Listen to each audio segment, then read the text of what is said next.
여러분, 우리 뇌가 좀 바보 같아요. 그래서 우리 표정에 따라서 뇌를 좀 속일 수가 있고 뇌가 영향을 받아요. 이를테면 예배 시간에 이렇게 시무룩한 표정을 지고 있으면 뇌는 뭐라고 인식하냐 하면 우리 뇌가 지금은 시무룩한 일이 일어나고 있는 상황이야. 이렇게 인식을 하는 거예요. 근데 일부러라도 미소를 짓거나 이렇게 말씀을 들으실 때 집중을 하시면 지금 재미있는 시간인가 봐. 이렇게 생각을 하고 집중을 하기 시작합니다.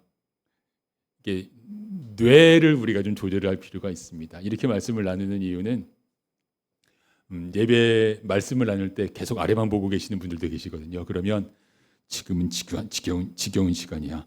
내가 그렇게 생각 안 해도 뇌가 그렇게 생각한단 말이죠. 그러니까 뇌를 좀 인도하는 것도 필요하다 하는 생각이 듭니다. 여러분 2년 전쯤에 2023년 연말에 제가 그런 내용을 나누었던 것이 기억이 나요. 2023년 말에 웹스터 사전 그 회사에서 올해의 단어를 선정을 했는데 2023년 말에 선정했던 올해의 단어가 authentic이었어요.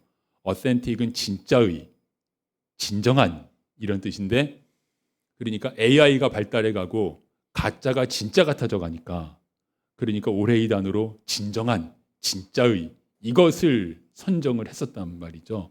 그리고 2년이 지났는데 2025년 2년 전에 비해서 뭐 엄청난 변화가 AI나 이런 것들에 있어서는 있었고 가짜가 훨씬 더 진짜 같아졌습니다. 그래서 아주 진지하게 사람들 중에는 AI를 사랑하고 연애 감정을 느끼는 사람도 생겨났어요. 부모가 그 아들이 AI하고 막 사랑을 하니까 그 말리다가 부모와 아들 사이에 큰 싸움 났다라는 뉴스도 듣거든요. 왜 그렇게 되느냐? AI는 빅데이터에 기반해서 이런 성향의 사람이면 이런 말을 하면 좋아해 하고 좋아할 만한 말을 막 해주거든요. 이렇게 내 마음을 아주 알아주는 사람이 없었어. 그러니까 그냥 사랑하게 되어버리는 거예요. AI가 설교도 만들어준답니다. 어쩌면 벌써 AI가 만들어진 설교를 사용하시는 경우들도 있는지도 모르겠습니다. 상상해봤어요. AI가 설교를 만든다면 어떻게 만들까? 그 수준 낮게 칭찬과 축복만 하는 이런 설교를 AI가 만들어주진 않을 것 같아요. 제가 AI라면, AI가 사람이라면이 아니라 제가 AI라면 어떻게 설교를 만들 것이냐? 적절하게 책망과 비판을 하되 너무 부담스럽지는 않게, 그리고 나는 이런 비판과 책망도 잘 듣는 사람이야라는 시원함과 스스로에 대한 만족감도 적당하게 느낄 만큼의 비판을 섞여서 이렇게 할 것 같아요. 그런 설교를 들으면 그것이 성령의 감동 가운데 있을까? 가짜거든요. 가짜가 진짜 같아지는 시대입니다. 우리가 어쩌면 이런 시대에 이미 와 있는가 돌아보게 됩니다. 거짓이 이길까요? 진실이 이길까요? 이런 비슷한 질문을 들으면 이렇게 대답하는 방법이 있죠. 힘센 자가 이긴다고. 거짓이 이기거나 진실이 이기는 게 아니라 힘센 자가 이긴다고 혹시 우리 이렇게 생각하지 않나요? 여러분 거짓인데 힘이 세고 가진 게 많아서 진실을 이기는 경우 우리 적지 않게 봤잖아요. 적지 않게 경험했잖아요. 제가 이런 내용을 나누는 이유는 오늘 본문에 나오는 사람들이 진리와 거짓, 진짜와 가짜 사이에서 선택하고 있기 때문입니다. 여러분이 한번 잠깐 심각하게 돌아보고 오늘 말씀 읽어가기 시작할까요? 나는 나의 자녀에게 거짓과 진실에 대해서 어떻게 가르치고 있는가? 거짓으로 너에게 큰 이익을 준다 그러면 분명하게 거절해라. 진실이 중요하다. 이렇게 가르치고 있는가? 고위공직자를 세울 때 청문회 할 때 보면은 그렇게 안 가르치는 경우가 많은 것 같습니다. 거짓과 진실 앞에 우리들은 어떻게 서 있나 한번 돌아보면서 오늘 말씀으로 들어갑니다. 자, 예수님께서 붙잡혀 가셨어요. 유대의 최고 의결기관인 산헤드린이 예수님을 신문합니다. 그들의 목적, 이 자는 자기가 메시아라 그런다. 이 증거를 잡고 싶어요. 그 증거를 잡으면 고발할 수 있습니다. 자기들에겐 처형권은 없으니까. 로마에 대한 반역자다 이 자는. 자기가 메시아라 그런다. 식민지 백성이. 이렇게 고발할 수 있으니까 그 고발 근거를 잡으려고 합니다. 이 고발자들이 예수님이 로마에 대해서 반역하는 일과는 상관이 없는 분이라는 사실을 모를까요? 알았어요. 어떻게 그걸 모르겠어요? 자기가 예수님 이미 메시아라는 사실을 드러내고는 계시지만 반역과는 상관없는 사람이라는 사실을 왜 모르겠어요? 그런데 거짓말을 합니다. 왜? 무엇인가 자기들의 이익을 위해서. 그들은 이렇게 거짓말을 꾸며냅니다. 그들의 거짓말. 오늘 말씀 시작 부분을 읽을까요? 무리가 다 일어나 예수를 빌라도에게 끌고 가서 고발하여 이르되 우리가 이 사람을 보매 우리 백성을 미혹하고 가이사에게 세금 바치는 것을 금하며 자칭 왕 그리스도라 하더이다 하니. 따져보겠습니다. 팩트체크. 1번 우리 백성을 미혹한다. 진실은 이 고발자들이 백성을 미혹했어요. 어떻게 미혹했냐? 제사장들이요. 왜 성전 장사꾼들하고 결탁해가지고 그들이 하나님께 경배하는 마음 없이 예배 순서만 인도하고 있었잖아요. 그러면서 이것이 하나님께 드리는 예배인 것처럼 거짓말로, 하나님께 드리는 예배 아니고 자기 이익 취하는 예배인데 거짓말로 백성들을 미혹했습니다. 서기관들, 말씀을 사랑하고 기도를 즐겨하는 사람처럼 길거리에서 두 손 들고 기도하고 막 이랬잖아요. 백성들을 미혹했습니다. 기도도 안 하면서. 그러면서 예수님 때문에 자기들의 가짜인 것이 드러나니까 이자가 백성을 미혹한다. 이 가짜의 특징이에요. 자기의 가짜인 걸 것이 드러나면 드러나게 하는 자를 자기들이 하는 짓을 덮어 씌웁니다. 이런 걸 투사라고도 할 텐데 자기들이 미혹하면서 이자가 미혹한다. 진실은 그렇습니다. 둘째, 가이사에게 세금 바치는 것을 금한다. 예수님 그러신 적 없죠? 세금 문제 언급하신 적만 있죠. 물어보니까 가이사의 것은 가이사에게. 그런데 이렇게 왜곡을 했습니다. 셋째, 자칭 왕 그리스도란다. 제일 중요한데 반역자다 이자는. 아닌 거 알면서도 아까 우리가 본 대로 아닌 거 알면서도 이렇게 고발을 하고 있습니다. 이들이 이렇게 거짓말로써 진실을 덮음으로써 얻고자 하는 이익이 뭘까? 어렵지 않은 이익인데 일단 마음에 질문을 남겨두고 이 고발을 받은 빌라도가 어떻게 했느냐 보겠습니다. 빌라도가 한 응답, 빌라도가 이 고발에 대해서 취하는 행동, 그 다음 읽습니다. 빌라도가 예수께 물어 이르되 네가 유대인의 왕이냐 대답하여 이르시되 내 말이 옳도다. 빌라도가 대제사장들과 무리에게 이르되 내가 보니 이 사람에게 죄가 없도다 하니. 여러분 이 부분 어떻게 읽으셨어요? 좀 이상하지 않아요? 자기가 유대인의 왕인 걸 긍정했잖아요. 고발자들의 목적대로 됐어요. 그러면 유대인의 왕이라 그러니까 로마 반역자라서 유죄해야 될 거 아니에요. 그런데 왜 죄가 없다 그랬을까? 그럼 별로 어렵지 않게 생각할 수 있는데 빌라도는 권모술수와 이 정치 권력의 세계에서 잔뼈가 굵은 사람입니다. 판단력이 보통이 아니에요.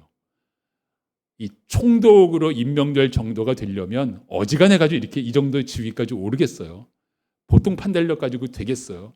보면 알아요. 이 사람이 군사반란 일으킬 만한 사람인지 아닌지. 그러니까 유대인의 왕이냐? 네 말이 옳다. 긍정하셨음에도 불구하고 이 사람 그런 사람 아니야. 딱 알아볼 수 있어요. 딱 알아볼 만한 그런 판단력이 있습니다. 여러분 누가복음은 예수님께서 하신 말씀을 네 말이 옳도다 딱 한마디만 기록했는데 요한복음을 보면은요. 예수님께서 이 빌라도에게 이날 꽤 많은 말씀을 하셨어요. 요한복음이 전하는 바 예수님께서 이날 빌라도에게 주신 말씀 화면을 보시면서 같이 좀 읽겠습니다. 읽습니다. 내 나라는 이 세상에 속한 것이 아니니라. 만일 내 나라가 이 세상에 속한 것이었더라면 내 종들이 싸워 나로 유대인들에게 넘겨지지 않게 하였으리라. 내 말과 같이 내가 왕이니라. 무릇 진리에 속한 자는 내 음성을 듣느니라. 빌라도가 이르되 진리가 무엇이냐 하더라. 중간은 좀 생략을 했습니다. 예수님께서 이루실 나라에 대해서 말씀하셨어요. 그 나라는 하나님의 나라, 영원한 나라, 세상에 속하지 않은 나라. 진리가 무엇입니까? 여러분에게 누가 진리가 뭐냐고 묻는다면 그리스도인인 아무개요. 진리가 무엇입니까? 묻는다면 뭐라고 대답하시겠어요? 글쎄 내가 아는 진리가 여러 가지인데 진리는 뭐다? 천지의 주인이신 하나님께서 자기 백성을 구원하시려고 이 땅에 오셔서 고난을 받으셨다. 이게 진리죠. 그것을 통해서 하나님의 나라를 이루신다. 이것이 진리죠. 예수님께서 빌라도에게 진리를 이렇게 말씀을 하신 것은 빌라도의 마음이 조금은 열렸기 때문일 거예요. 그런데요, 자, 예수님께서 이렇게 하나님의 나라, 세상에 속하지 않은 나라, 진리에 대한 말씀을 하시니까 이 말씀을 듣는 동안 빌라도의 마음이 딱 닫힌 것 같아요. 빌라도에게는요, 진리가 뭔지 중요하지 않아요. 빌라도의 인생에 중요한 건 뭐냐? 내가 이기는 거예요. 거짓이어도 이기면 돼. 진실이냐 거짓이냐는 아무 중요성이 없고 내가 이기고 내가 권력 잡으면 돼. 이게 빌라도의 인생인데 그 앞에서 진리를 얘기하면 듣는 빌라도는 마음이 불편해요. 무슨 진리? 그래서 진리가 무엇이냐? 빌라도가 물었잖아요. 이것은 저에게는 이런 말로 들립니다. 진리? 그래, 진리 좋지. 진리라는 게 있기는 해. 그러니까 진리가 뭔데? 좀 이렇게 표현해 본다면 이런 뜻이에요. 당신이 말하는 진리가 무엇입니까? 이렇게 궁금해서 묻는 게 아니고 진리? 진리 같은 소리 하고 있네. 진리가 뭔데? 이렇게 하고 있는 것입니다. 여러분 사도신경을 우리 매주 할 때마다 빌라도가 억울하겠다라는 생각 혹시 안 해보셨습니까? 끄덕끄덕 여러분들이 하고 계시는데 아니 본디오 빌라도에게 고난을 받아서 십자가에 못 박혀 죽으시고 그런데 사실 빌라도는 나름대로 객관적이라고 애쓴 부분이 있고요. 가룟 유다도 안 나와. 대제사장 이름도 안 나와. 뭐 다 안 나오는데 빌라도만 나와. 왜 그럴까요? 결정자는 빌라도니까 어쨌든. 빌라도는 죄가 없다 그러면 여기서 언도하고 끝낼 수 있었는데 결정자는 빌라도였으니까요. 빌라도는 그런데 죄가 없다 그러면서도 왜 재판을 안 끝냈을까? 빌라도가 지금 선택사항 앞에 서 있습니다. 첫째, 사람들의 마음을 얻고 싶다. 사람들의 마음을 얻어야 통치가 쉬우니까. 둘째, 진실에 따라 행동하는 것도 필요하다. 둘 사이에 선택을 합니다. 첫째, 사람들의 마음을 얻고 싶다. 둘째, 진실에 따라 행동한다. 여러분 혹시 이 두 가지가 부딪힐 때 어떻게 해오셨어요? 이 두 가지가 부딪히는 경우 1. 사람의 마음을 얻는다. 2. 진실을 따라 행동한다. 빌라도는 사람들의 마음을 얻는 쪽으로 가기로 이미 결정했어요. 그런데 걸리는 게 좀 있을 뿐이에요. 사람들의 마음은 얻고 싶은데 걸리는 게 좀 있어요. 이 사람 죄가 없는데 죄가 있다 그러는 게 하여튼 좀 걸리긴 걸리고 그 다음에 우리가 보통 좀 우아하지는 않은 표현으로 왜 그거 있잖아요. 서로에게 느끼는 아우라. 예수님에게서 아우라가 느껴지는데 이게 이런 걸 풍기는 사람을 사형 언도한다는 게 이게 너무 어렵단 말이에요. 사람들의 하지만 빌라도의 무게는 이미 진리가 뭔데? 진리라는 게 있기는 해? 이러고 있으면서 이미 사람들 마음을 얻고 싶은 쪽으로 확 기울었어요. 그런데 이 순간 빌라도의 귀가 번쩍 뜨이는 얘기를 들었습니다. 어떤 얘기에 귀가 번쩍 뜨였냐? 이런 얘기에 귀가 번쩍 뜨였습니다. 읽겠습니다. 무리가 더욱 강하게 말하되 그가 온 유대에서 가르치고 갈릴리에서부터 시작하여 여기까지 와서 백성을 소동하게 하나이다. 빌라도가 듣고 그가 갈릴리 사람이냐 물어 헤롯의 관할에 속한 줄을 알고 헤롯에게 보내니 그때 헤롯이 예루살렘에 있더라. 이건 누가복음만 전합니다. 갈릴리 사람이야? 갈릴리 사람이구나. 갈릴리 사람이야. 이 부분이 잘 이해가 안 되시는 분도 있으실 거예요. 로마가 이렇게 식민지를 다스릴 때 여러 영역으로 나눠서 다스렸죠. 어떤 영역에는 총독을 보내서 직할을 했고 어떤 영역에는 왕을 임명해서 그 왕이 다스리도록 했고 그래서 그 임명받은 왕을 분봉왕이라 이렇게 부르잖아요. 그러니까 이스라엘에서 남쪽 땅인 유대 지역은 총독 빌라도가 다스리고 이스라엘의 북쪽 지역인 갈릴리 지역은 임명받은 왕 헤롯이 다스리는 거죠. 근데 헤롯이 지금 예루살렘에 와 있어요. 왜 예루살렘에 와 있을까요? 6월절이니까. 6월절이니까. 이 헤롯은 예수님 아기 때 죽이려고 했던 헤롯 왕의 아들이죠. 뭐 정식 이름은 헤롯 안티파스 이렇게 부르는 왕인데, 이 헤롯은 지금 예루살렘에 와 있다. 왜 왔느냐? 이 헤롯 집안은 유대인이 아니에요. 유대인이 아니고 이방인인데, 이두메라는 곳의 사람인데, 그러니까 유대의 왕으로서의 정당성이 없어요. 그래서 헤롯에게는 언제나 무엇이 중요하냐 하면 내가 유대의 왕이 될 만한 사람이야 라는 정당성을 확보하는 게 언제나 중요한데, 그러니까 6월절인데 성전에도 안 가면 되겠어요. 정당성 확보하고 싶은 사람이. 6월절을 맞았으니까 성전에 가야 나 6월절에 갔다. 뭐 이렇게 될 거 아니에요. 그래서 여기 지금 예루살렘에 와 있습니다.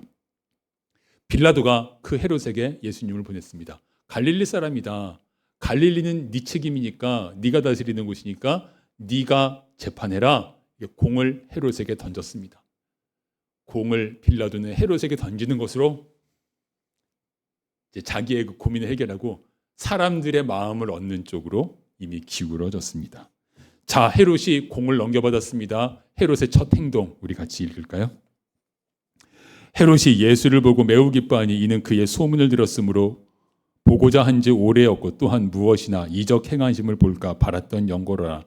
여러 말로 물으나 아무 말도 대답하지 아니하시니 대제사장들과 서기관들이 힘써 고발하더라. 헤롯이 세례 요한을 사형시킨 거 아시죠? 못 배워 죽인 거. 왜 그랬냐? 세례 요한은 헤롯의 사생활에 대해서 비판했어요. 네가 그런 식으로 결혼하면 안 되지. 그랬더니 자기를 비판하니까 옥에 가두고 결국 못 배워 죽였지만, 예수님은 언젠가 한번 헤롯에 대해서 여우라고 표현하신 적이 있기는 하지만 헤롯이 예수님에 대해서는 위협을 느끼지 않아요. 자기에 대해서 뭐 세례 요한처럼 그런 식으로 비판한 적이 없어요. 단 보고는 싶었어요. 하도 소문이 무성하니까. 말씀에 대한 소문도 무성하지만 말씀을 듣고 싶지는 않았을 것입니다. 이적은 보고 싶으셨을 이적은 보고 싶었을 거예요. 야야, 빵 좀 가져와 봐라. 한 개를 5개로 한번 만들어 보겠어? 뭐 이런 식으로. 뭐 이적은 오병이어 이적도 있고 그래요. 이적은 보고 싶었을 거예요. 자, 빌라도의 경우에는 신문 시작할 때는 조금 열려 있었지만 헤롯은 처음부터 예수님에 대해서 마음을 완전히 닫아 걸고 있어요. 헤롯은 거짓의 사람입니다. 빌라도든 헤롯이든 공통점은 힘이 중요하지 진실이냐 거짓이냐는 중요하지 않습니다. 힘이 있으면 진실도 거짓으로 만들 수 있고 거짓도 진실로 만들 수 있지. 이게 그들의 생각입니다. 자, 근데 예수님이 아무 대답도 안 하세요. 아무 대답도 안 하시니까 헤롯이 이제 이렇게 합니다. 같이 읽겠습니다. 헤롯이 그 군인들과 함께 예수를 업신여기며 희롱하고 빛난 옷을 입혀 빌라도에게 들어보내니 헤롯과 빌라도가 전에는 원수였으나 당일에 서로 친구가 되니라. 생각할 것이 여러 가지 있어요. 헤롯은 자기에게 넘겨왔던 공을 빌라도에게 다시 토스했는데, 다시 보내면서 예수님에게 희롱을 하고 빛나는 옷, 말하자면 우스꽝스러운 옷을, 뭐 빛나는 옷, 좋은 옷을 입혔다는 게 아니라 우스꽝스러운 옷을 입혀서 보냈어요. 그리고 헤롯과 빌라도가 친구가 됐어요. 왜 친구가 됐을까? 지금 둘 사이에 소통이 일어난 거는 예수님에게 빛나는 옷, 우스꽝스러운 옷을 입혔다는 것밖에 없거든요. 이 예수님에게 헤롯이 우스꽝스러운 옷을 입혔다는 것을 가지고 헤롯과 빌라도가 서로 공감을 한 거예요. 당신 생각이 나랑 비슷하네? 나랑 비슷한 사람이구나 하고 친구가 된 거예요. 어떤 면에서 비슷하냐? 2가지 면에서 비슷했습니다. 빛난 옷 속에 들어있는 의미. 지금 2가지를 나눌 텐데 2번째가 더 중요합니다. 첫째, 예수라는 이자는 별로 위협적인 존재가 아니다 라는데 헤롯과 빌라도가 공감을 했어요. 우리는 이건 알 수 있었죠. 그러니까 우스꽝스러운 옷을, 만약에 예수님이 진짜 로마의 반란을 일으키는 그런 위협적인 존재라면 이 광대 옷을 입혀가지고 보내고 이렇게 안 했을 거예요. 뭐 삼엄하게 막 이렇게 경비를 하지. 그런데 우스운 옷을 입혀서 보냈다는 건 이 자는 웃긴 자야. 우리에게 위협이 아니에요. 맞지? 그지? 일치해. 우리 둘의 생각이 일치해. 이거고 두 번째.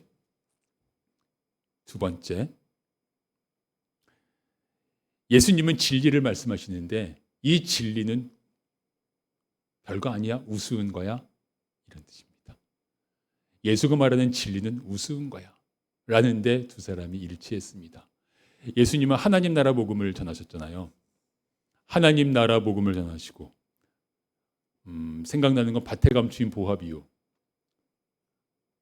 하나님 나라는 밭에 감춘 보화와 같으니 자기 것 다 팔아서 자기를 다 내어놓고 선택할 만한 것이다 말씀하셨고, 긍휼히 여기는 자는 복이 있다.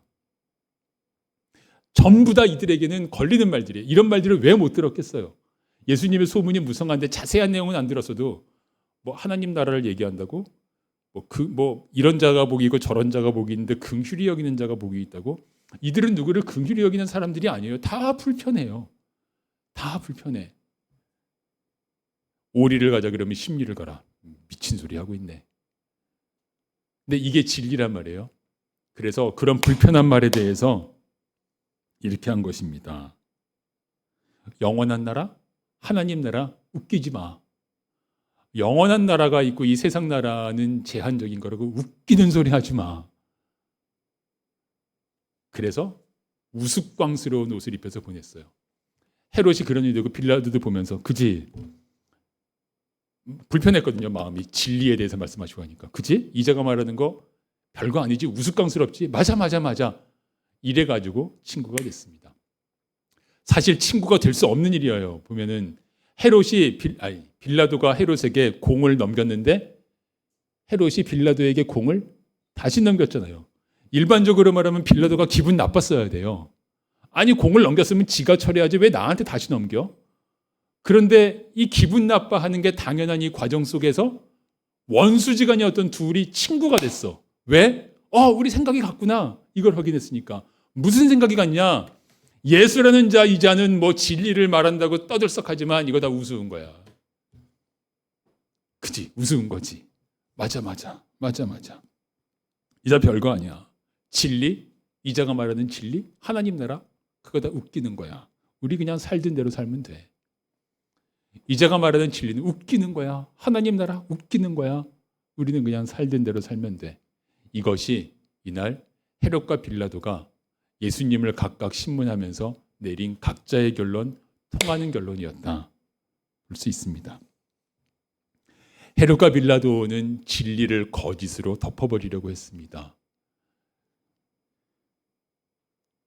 여러분 헤롯과 빌라도가 진리가 뭐냐 물어보면 이렇게 대답하지는 않겠지만 저 내면 뱃속 깊이에 있는 헤롯과 빌라도에게 진리는 뭘까요?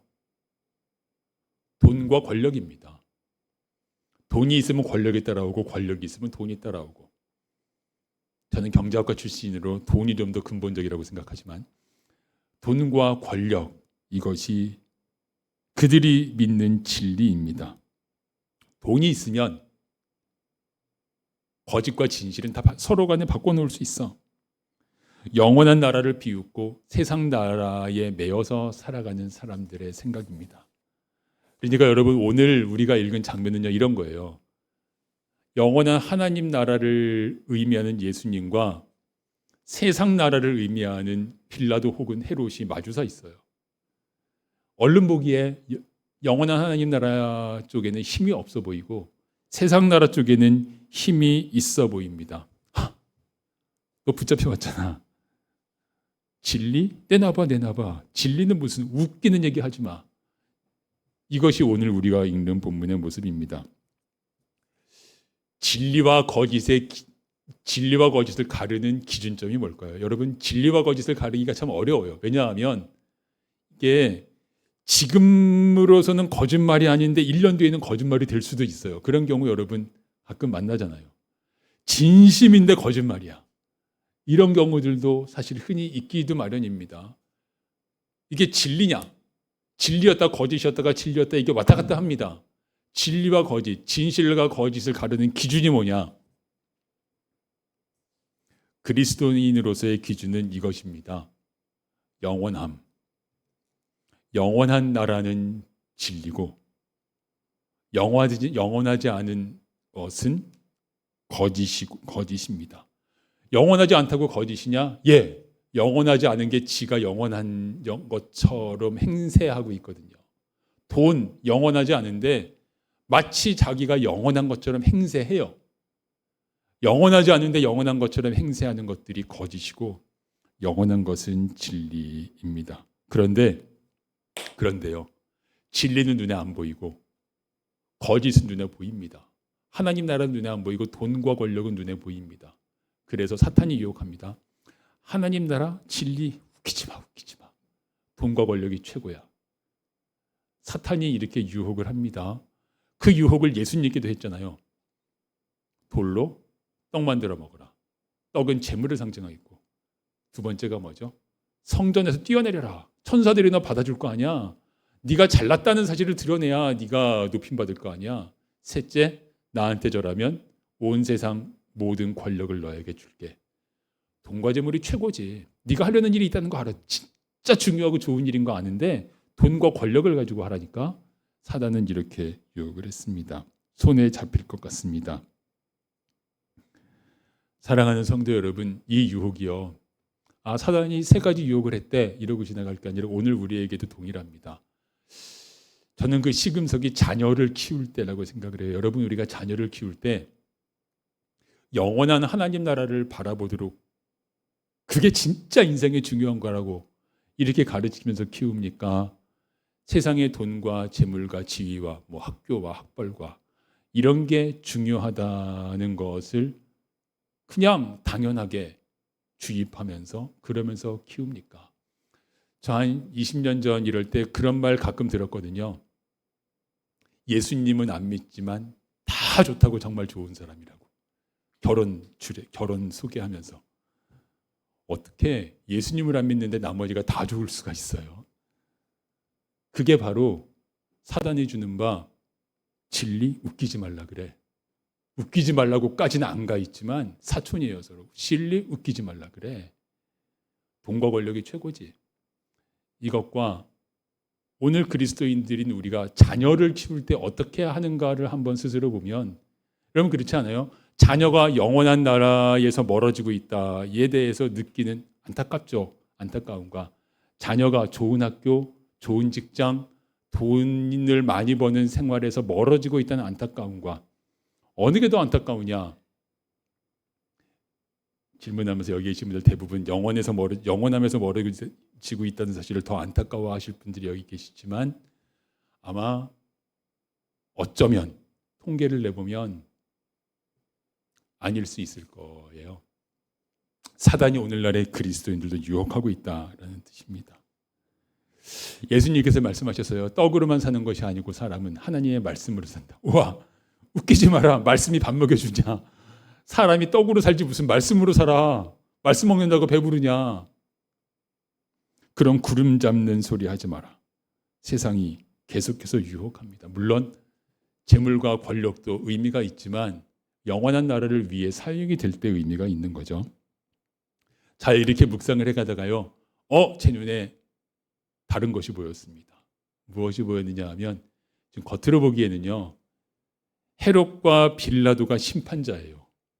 예수님은 심판받고 계세요. 이게 세상 나라의 눈인데 하나님 나라의 눈으로 본다면 예수님 앞에서 심판자이신 예수님 앞에서 헤롯과 빌라도가 지금 심판받고 있어요.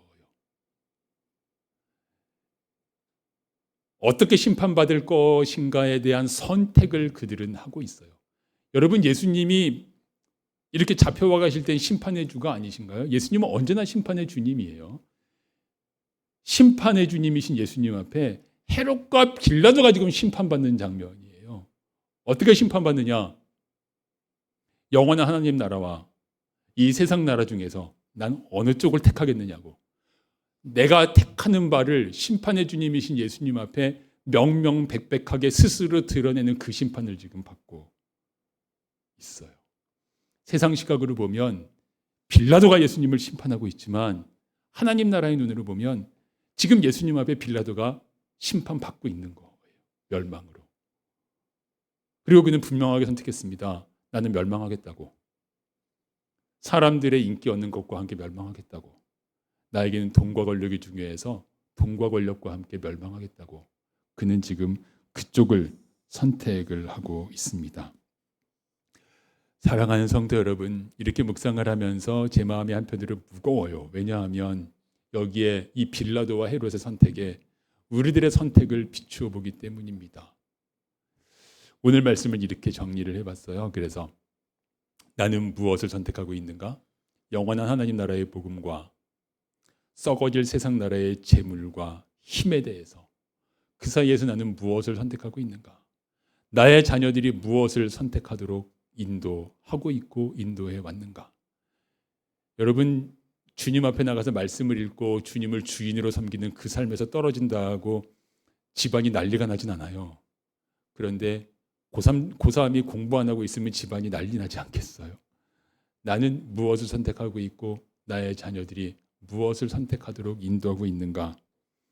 지금 예수님과 헤롯, 예수님과 빌라도가 마주서 있는 그 장면 앞에서 나를 헤롯의 자리에, 나를 빌라도의 자리에 놓아놓고 나는 예수님 앞에서, 예수님의 질문 앞에서, 진리를 말씀하신 예수님의 질문 앞에서 영원함을 계속 선택하고 있는 사람인가? 썩어질 세상 것을 더 무게 두고 선택하는 사람인가? 하는 것을 질문하게 돼요. 사실 여러분, 한 30년쯤 전에 우리 한국의 그리스도인들에게 이런 질문을 했다면 질문거리도 아니었을 거예요. 무슨 말을 하는 거야? 영원한 하나님 나라를 선택하지. 그런데 오늘날의 우리들의 모습을 목회자인 저까지 포함해서 그 앞에서 돌아보면 진짜 어느 쪽에 무게가 두어져 있습니까?